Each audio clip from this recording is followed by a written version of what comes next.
Well, hello again, everybody. It is John and it is WrestleScope. Yeah, I know it's been a hot minute since we've been here, but it's 2025 and it's time to get back in the saddle and get things going once again on your favorite wrestling channel. Okay, maybe not your favorite wrestling channel, but hopefully one of your favorite wrestling channels going into the new year. It's been difficult to be away from this platform as long as I have been. If you've been following me on Twitter and on TikTok, and now Blue Sky, you guys know that I've been trying to get back to being active again. And 2025 is a brand new year, and we're going to start off strong. I've got a great topic for us to talk about. But as you can see on the bottom, make sure you click the notification bell.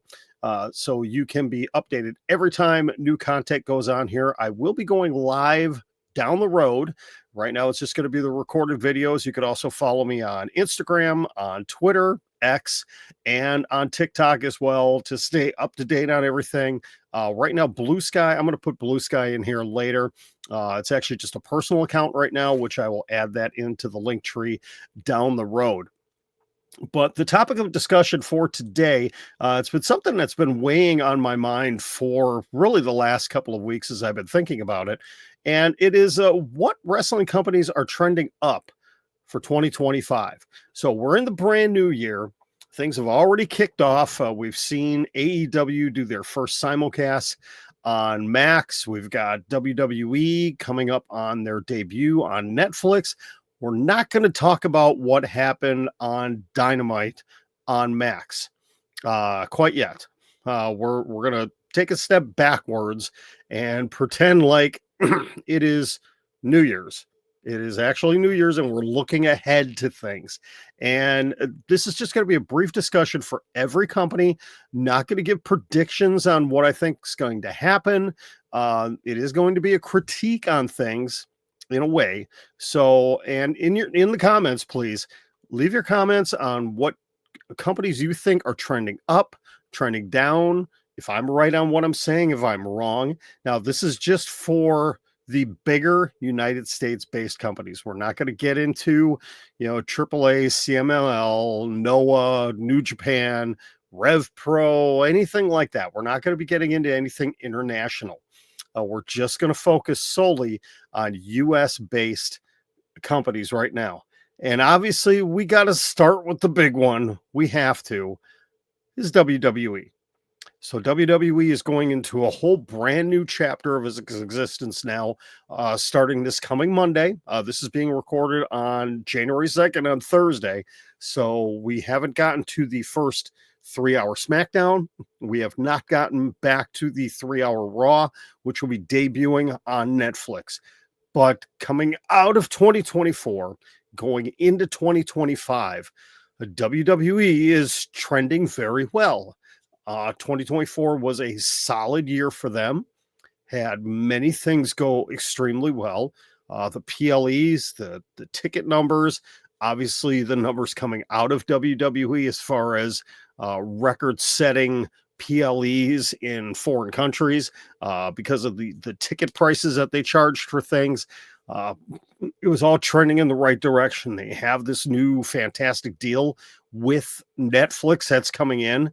So things tend to be trending in the right direction for WWE. If you look at storylines, we're not going to so much get into storylines right now. We're just going to look more at the business model type things. Attendance is up. Revenue is up for the company. Viewership seems to be staying at a pretty steady pace, though. It'll be interesting to see moving forward now that we've gotten the move of SmackDown from the Fox network to USA. The numbers have, gone down a little bit. They have, and that is because, again, we expected to see that because Fox is an over-the-air broadcasting company, and USA is cable. So obviously there was going to be the change, and now we're getting into that. We're getting into that neighborhood now of we're getting away from the traditional rating system for things because with AEW, which we'll talk about a little bit, with them going over to simulcasting on Max, and Raw is now going to be on Netflix. That changes things dramatically. We're not going to see the traditional ratings comparisons that we've seen for decades. I mean, excuse me, if you think back, it's always been, the numbers, the Dave Meltzers of the world and Brian Alvarez's and others will focus heavily on those types of things, on those types of numbers. And it's really not going to be something that is going to be an aggregate anymore for wrestling. I mean, you'll still talk about it as far as, okay, these were the traditional, for AEW, for NXT, for SmackDown, these were the traditional numbers, but are you really going to be able to weigh things in that direction anymore? Because both of the big two companies are leaning heavily more on streaming content. So that is obviously going to change things. But back to WWE again, they are in a situation where this could potentially be their biggest year ever. If you take a look at things, you've got the John Cena retirement tour. You've got the 2-night SummerSlam coming up in Minneapolis in August or late July, whatever the date is on that. So, excuse me. Sorry about that, folks. The things are trending in an upwards fashion for WWE. Now, obviously, we will see in these first couple of weeks, first couple of months, coming out of the transition over to Netflix, if this is going to be as big of a boom as people are thinking it's going to be. And also speaking about AEW, a lot of people are talking about the fact that new eyes are going to be brought to both products because you're streaming now on platforms that you've never been on before, and potentially reaching out to eyes that wouldn't have seen it before. So it's going to be very interesting to see how things go. But right now, WWE is trending in the right direction with things. A lot of it is going to be dependent on what they do, obviously, with their storylines. And they have been, we're going to take a look at storylines for just a second here. You take a look at everything surrounding Cody Rhodes. We finished his story. Now he's got the battle going on with Kevin Owens, and there's the potential, there's the rumor that's been going around of a possible, trio working together of Kevin Owens, Seth Rollins, and Drew McIntyre, which I think would be very interesting. You have the Battle of the Bloodlines, and coming out of this Monday night's Raw on Netflix, it's going to be interesting to see what direction they go with this. If Roman Reigns does win Tribal Combat, I think that is going to probably put an end to the feud between Roman Reigns and Solo Sikoa. And I think they're going to split them onto different brands. I truly believe Roman Reigns is going to go to Raw. Solo Sikoa is going to stay on SmackDown. Keep them separate. Don't have them interact anymore. Have it be over. Though there is all this cross-brand movement. There's the transfer portal that is open right now in WWE. So it'll be interesting to see what happens. Then obviously you have all the other pieces involved in it too. You've got Jimmy and Jey Uso. You've got Sami Zayn. You've got a lot of inner working and a lot of different things going on here. In the women's division, this could be a complete reset coming up Monday night on Netflix. We could be seeing the end to certain storylines and things moving into a completely different direction, which I think would be a great thing. I think since we're starting to move into the Royal Rumble and obviously getting into WrestleMania season, now wouldn't be a bad time, at least with Raw, to have kind of a reset of things and get a fresh start. This could, my thinking, my viewing of the trending of WWE could change here in the next week or so, depending on what happens on Monday night. But like I said, I truly believe that WWE is trending in the right direction. Let's switch over to the obvious number 2, and that is AEW. Now, AEW, okay, we've talked about the whole streaming thing, them streaming on Max, and I have to say, my honest opinion, I had both TBS and Max on here in the studio Wednesday night, watched both broadcasts. The Max broadcast was about 30 seconds ahead of the TBS broadcast on Hulu. Now, that is Hulu typically tends to be 30 seconds to a minute behind everything else from what I've noticed. But as far as the content, I think there was no lagging, no streaming issues. And actually, going back to WWE, let's talk about that real fast. They need to hope and pray that they do not run into the same issues that Netflix had with the Mike Tyson Jake Paul fight just a month ago, where now granted there was 60 million people watching, and I don't think 60 million people are going to be tuning in to Raw, but keep in mind it's going to be worldwide. So there is the potential that they could be into that 15, 20, 25 million watching worldwide. They need to really hope that they don't have the streaming issues again, that Netflix has figured it all out and gotten it all straight, because that could be a huge problem for WWE if they have those streaming issues. So back to AEW. The Max simulcast went very well. One thing I did notice, and I don't know if it was on my television, did anybody else, leave it in the comments, please, anybody else watching the Max stream, did it seem like the picture was maybe just slightly off color-wise? Just, I mean, just, it's a very tiny nitpick here. Okay. And like I said, maybe it was the television I'm watching on, it is an older TV, so maybe that was the issue, but it just seemed like the color variation of the live was just slightly off. But beyond that, I thought it was great. It was a great debut. Now, storyline wise, I think AEW is struggling. They are, their numbers have been stagnant on TBS for Dynamite for really the last 6 months. They bottomed out as low as, I think it was just over 500,000 viewers. They've been averaging between 530 and 625,000 viewers every week, which still decent numbers, but after 5 years, you'd think they'd be closer to that 1 million range. I don't know what's happening with the company right now. And you take a look at their live events as well. It's been very well known that, going into this new year, that AEW is going to much smaller venues, except for their pay-per-views.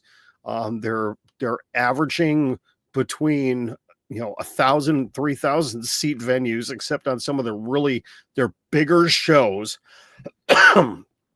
And with them not doing house shows, you have to wonder how much longer they can continue on with what they're doing. Now, to jump back to WWE real quick here, it was announced that they have pretty much eliminated their house shows for the first couple of months of the year, that they're focusing on Raw and SmackDown, and then the PLEs, which, sorry, my goodness. I promise when I do my next one, I'm not going to be sick. I've been battling this cold for a couple of weeks. So they're solely going to be focusing on, Mondays, Fridays, and then the couple of PLEs that they have coming up to give their talent time off, to let them get a rest going into WrestleMania season. Obviously, when we get to Elimination Chamber, things are going to ramp up. They've got the big European tour in between Elimination Chamber and WrestleMania leading up to that. So I think that's a good thing. I think that's really a good thing for WWE to be giving their talent time off. But conversely, AEW, though, back to them, it looks really like a difficult situation because, if they're not doing other events other than Dynamite and Collision, and they're only drawing anywhere between, 4,000 and 6,000 fans a week, that's a little disconcerting. That really is. And, if you take a look at reactions from fans, now the smaller venues seem to be working out okay as far as crowd involvement and everything. But financially speaking, you have to wonder, is this the thing that AEW should be doing and continuing on with moving through this year? Maybe it's only going to be something that happens until Revolution or Double or Nothing. Maybe when they get to Double or Nothing, they'll flip the script and say, hey, we're going to start doing 5 to 8,000 seat venues and go big with our PLEs or with our pay-per-views. We'll see. Right now, I am very concerned about AEW because I think this is the make or break year for the company. This is their WCW 1998, where they either need to kick it up a gear and really make a run, or they are going to, I'm not going to say they're going to go out of business, but if they don't bounce back in 2025, I don't see a great long-term future for them, which would be terrible for the business. Professional wrestling, not just fans, but professional wrestling as an industry needs AEW. They need TNA. We need companies like that. We need MLW and GCW. We need companies like that. We need competition and alternatives to WWE. That's what's great about it. But trending wise, I think AEW has flatlined, and I see the next couple of months possibly being the same way. And the problem in 2024 was everything going on with the Elite and the whole Young Bucks storyline and all of that. Now you've got the Death Riders, and where is this storyline going? I don't see a direction for this. Why is Jon Moxley doing what he's doing? Why is he leading his group the way he is? What is their end game? What is the whole purpose for what they're doing?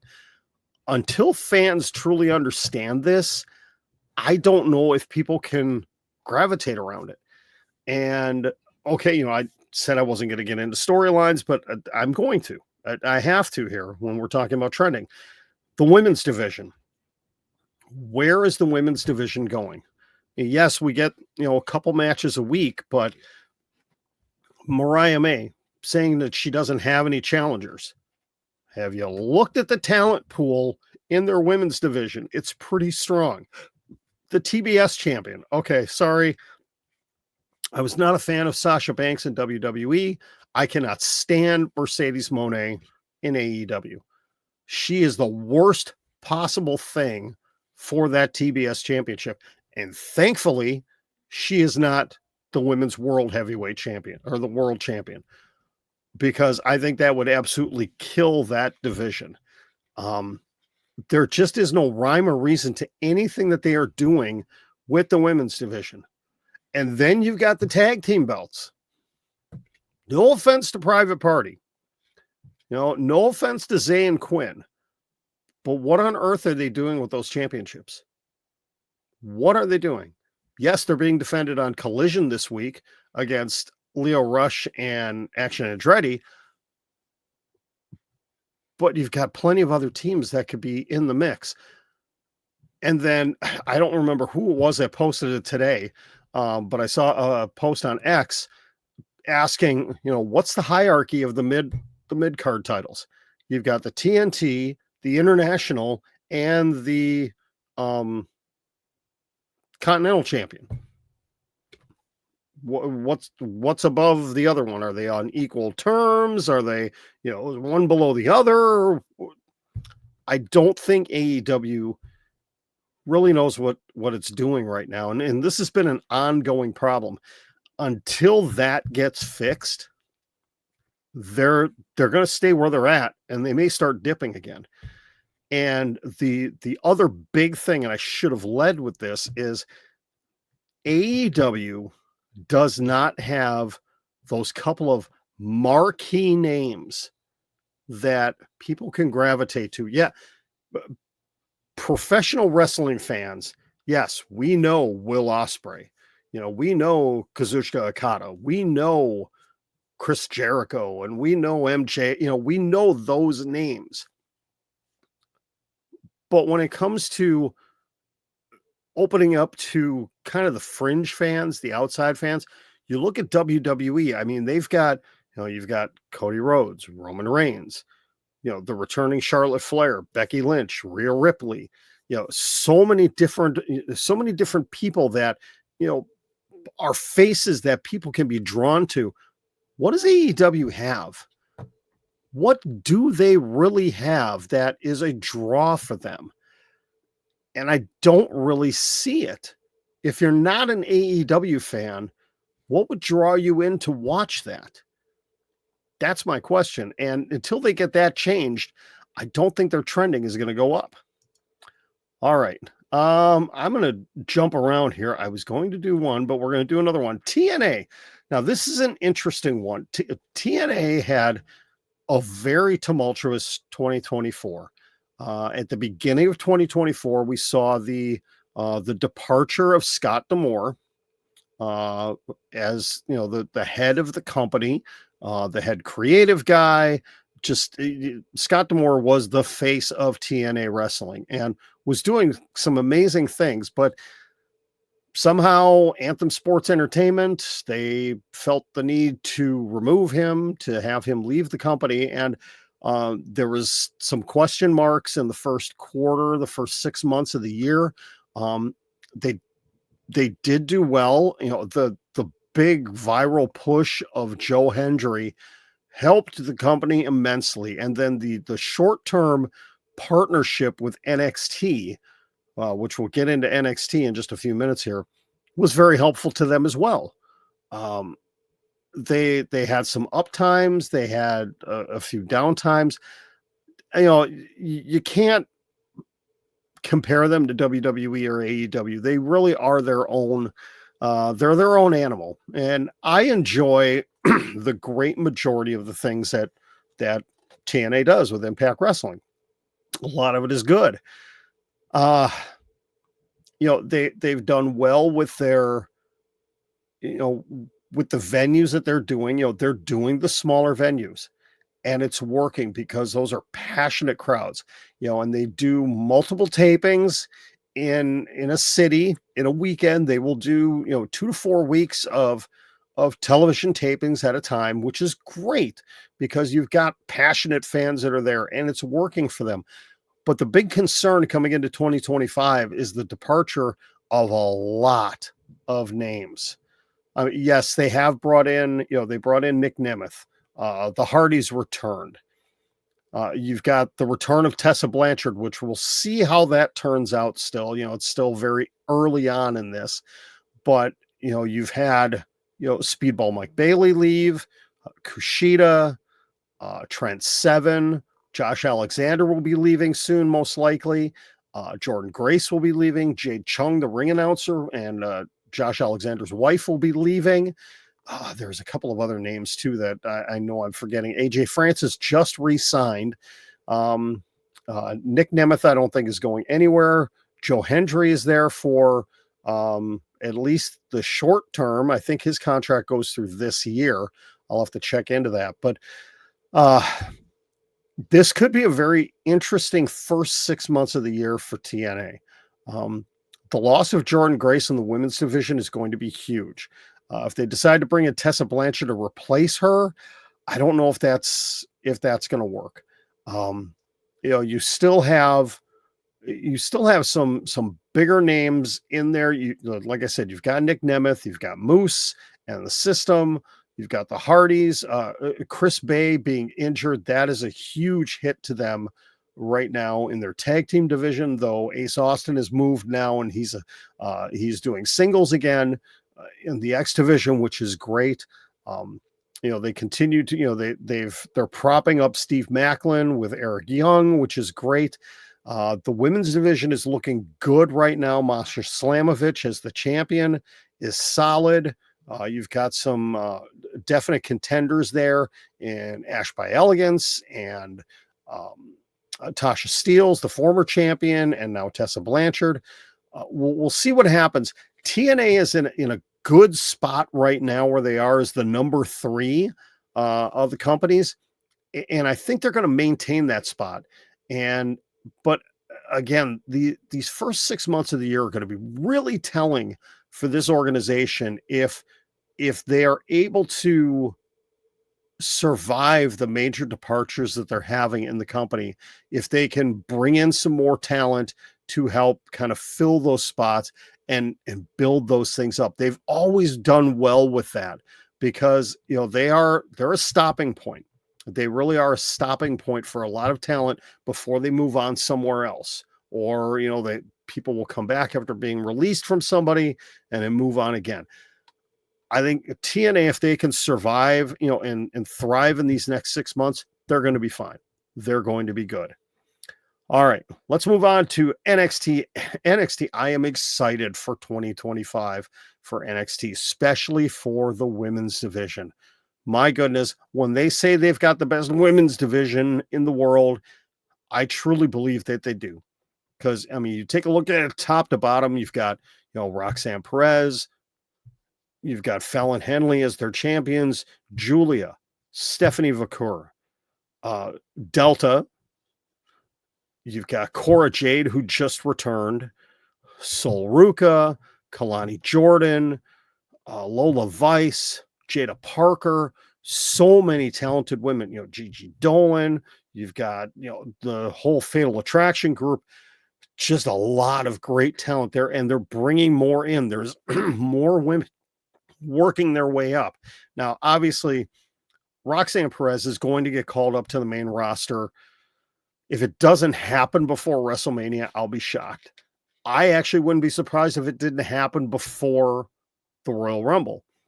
I could see if she loses her title this coming week to Julia, Roxanne Perez will be on the main roster by Royal Rumble time for sure.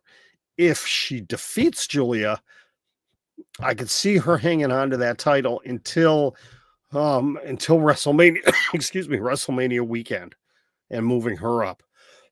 On the men's side, things are extremely solid on that side as well. Obviously, you have Trick Williams, who I think he will be another one too. I think both champions will be moving up to the main roster sooner than later. Obafemi, oh my goodness, this guy, if he ends up winning the NXT championship at New Year's Evil, there's nobody beating him this year unless they call him up. I would not be surprised if he held on to that NXT championship all throughout 2025. Like I said, unless they call him up. Ethan Page is a great addition. I think if Josh Alexander comes over to WWE, he will be placed in NXT for a short time. I would love to see the North back together again, which would be fantastic. The tag division is looking solid. Again, also on the single side, you've got Tony D'Angelo, who looks fantastic. You've got Wes Lee there. Just a lot of amazing talent. NXT is poised to continue in an upward trend. I don't, moving to the CW, I think is a great move for them because, again, like when SmackDown was on Fox, this is an over-the-air channel. You don't need to have cable to watch CW, which is great. So that means it's going to open it up to a lot more eyes. And I think that's going to trend well for them moving forward in the, in the television viewing. All right, we're going to get into two last ones here real quick, and this is not going to take long. Ring of Honor. The Ring of Honor is, when you've got WWE, AEW, NXT, TNA, Ring of Honor is down. Not having a television deal is hurting them. Not having consistent promotion of what they're doing is hurting them. You can't live off of the legacy name of Ring of Honor. The best thing going for them right now is Athena as their world champion. And how many people really know about it? How many people really know about what's going on with Ring of Honor outside of, checking out the dirt sheets, looking online at X or YouTube, seeing what's happening? This is the make or break year for Ring of Honor. If Tony Khan does not do something significant with them, or if they don't get some sort of a TV deal, I would not be surprised if he put Ring of Honor to bed before the end of 2025. And I hate to say it, because that is a promotion that needs to stick around. But I think what needs to happen is Tony Khan needs to release control of it to someone else. You know who I would love to see be the main booker for Ring of Honor? Is Christopher Daniels. Let him take charge of Ring of Honor. I think he could do amazing things with it.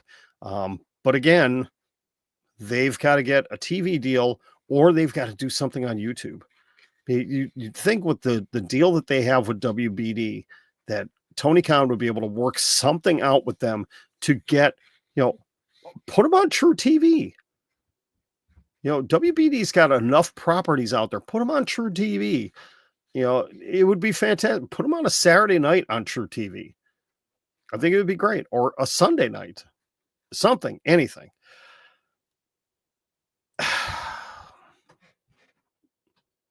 I've been wanting to avoid talking about this one because this one actually hurts me. The NWA. And I hate to talk about this, in the shadows of the passing of Jack Stane, the former NWA World Heavyweight Champion, but this promotion is as close to dead in the water as you can get with any promotion. Billy Corgan, God bless his intentions, but I don't think he knows what the heck he is doing. I really don't think he knows any idea of what he is doing right now. They went from having a great presence on YouTube, doing great things with Power every week, and then all of a sudden in 2024, things just massively changed. And I think it really all started going downhill when Nick Aldis left. When Nick Aldis was a champion and when he was involved in things, there was prestige to that organization. And then it just went south. No offense to Tyrus. He's a smart guy, has a lot of very interesting opinions, but having him be your champion for as long as he was, I think was the jump the shark moment for the NWA. And now, they went through a 4-month span where basically what they were showing on YouTube or wherever they were broadcasting was, matches from the 76th anniversary weekend, which they stretched that out for as long as they could. And I don't know if they're ever going to be able to recover from that. They are, what do I have them on my list? I have them as number 6. I'd actually put I don't know enough about GCW and MLW to talk about them, but I'd honestly put them below GCW and MLW, to be perfectly honest. I think 2025 could be the year of the death of the NWA as we know it. And that hurts me because my formative years as a wrestling fan, I first started watching wrestling in the late 70s, early 80s with the AWA. Was introduced to the early incarnations of the WWF with, the Hulk Hogan era. But it was really 1985 that I found the NWA. And I followed them, NWA into WCW to the death of WCW. in 2001. And I didn't start picking back up on NWA again, probably until about 5 or 6 years ago, honestly. I mean, I know it had still been around, different incarnations of it and everything, but it wasn't until Billy Corgan picked it up and I started watching it again. And now it's just, it's not even a shell of itself before. Of any company that is trending massively down in 2025, it is the NWA.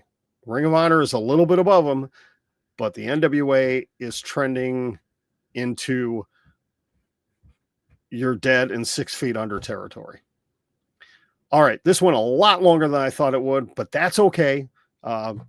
Shaking the dust off, shaking the cobwebs off of things, going to clean up the studio, going to work on things here to get things better. I have to thank my son, Noah, and his beautiful wife for the brand new microphone here that we're using here, testing out. I'm going to listen back to this to see how the quality is, but I'm thankful for that, for this little toy right here. So I have to give him a shout out for that. But thank you very much, everybody, for tuning in. This has been the return of WrestleScope. I greatly appreciate all of you guys tuning in. Please don't forget to subscribe to the channel. I promise there are going to be some short form videos that are going to be coming up in the near future. And again, as it says on the bottom, please, follow me, support me on all of my different social media platforms. X is the biggest area where I am right now. TikTok and Instagram as well. Thank you very much. Give a like, subscribe, hit the notification bell so you can be notified every time something comes on. Appreciate all of you guys so much. Thank you for tuning in. Promise I'm going to be back with more in the very near future, and we will talk to you soon.